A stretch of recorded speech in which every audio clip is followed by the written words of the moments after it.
PM Modi Narendra Modi के दौरे को देखते हुए मुख्यमंत्री योगी आदित्यनाथ ने सोमवार को अलीगढ़ आकर लोढ़ा इलाके में आयोजित होने वाले प्रधानमंत्री के कार्यक्रम की तैयारियों का जायजा लिया था। और इसी बीच राजा महेंद्र प्रताप सिंह के नाम पर यूनिवर्सिटी बनाए जाने को लेकर सपा ने बीजेपी पर हमला बोला है। और सपा प्रमुख और पूर्व सीएम अखिलेश यादव ने यूनिवर्सिटी के शिलान्यास कार्यक्रम को बीजेपी का ढोंग बताया है। और उन्होंने मंगलवार को एक ट्वीट कर बीजेपी पर निशाना साधा। अखिलेश ने कहा, आजीवन सांप्रदायिकता और संकीर्ण राजनीति के विरोधी रहे और बीजेपी के पूर्वगामियों की जमानत जब्त कराने वाले राजा महेंद्र प्रताप सिंह जी के नाम पर नया विश्वविद्यालय बनाना भाजपाई ढोंग है। जबकि उनके बनाए गुरुकुल विश्वविद्यालय वृंदावन को बीजेपी सरकार ने नकली विश्वविद्यालय घोषित करके उनका अपमान किया है। और वहीं आपको बता दें कि सीएम योगी ने उत्तर प्रदेश में राजा महेंद्र सिंह के नाम पर यूनिवर्सिटी बनाने की घोषणा 14 सितंबर 2019 में घोषणा की थी। और इसके बाद 22 नवंबर 2019 को इसकी अधिसूचना जारी की गई थी। और ये यूनिवर्सिटी 97.27 एकड़ में बनाई जाएगी और इस पर तकरीबन 101 करोड़ का खर्चा आएगा। और इससे 2 वर्ष में 2023 तक पूरा करने का लक्ष्य रखा गया है।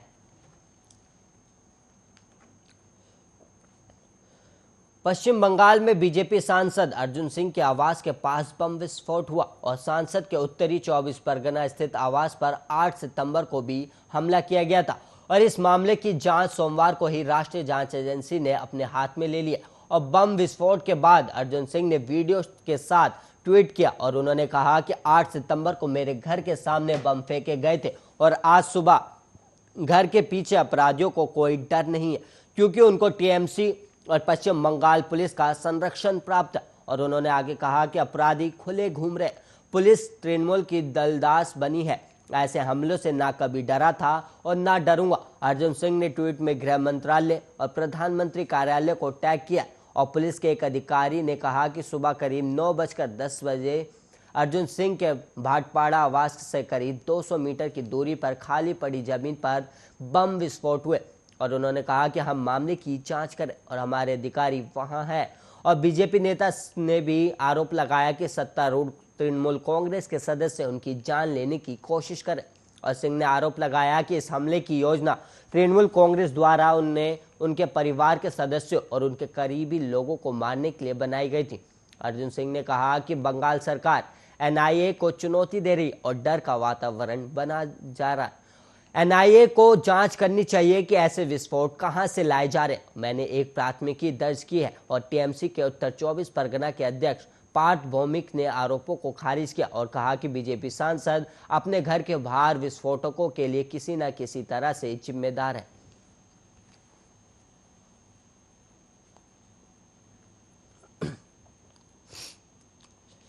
साठ साल से कम आयु में मरने वाले वकीलों के परिवार को 50 लाख रुपए मुआवजा देने की मांग सुप्रीम कोर्ट ने ठुकरा दी।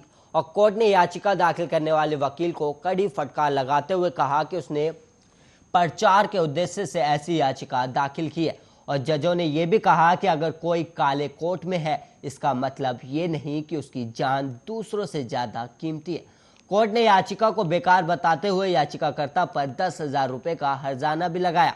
अब मामले पर याचिका वकील प्रदीप कुमार यादव ने दाखिल की थी और उनका कहना था कि वकील सिर्फ अपने पास आने वाले मुकदमों से ही आय अर्जित करते हैं और उनके आमदनी का कोई दूसरा साधन नहीं होता।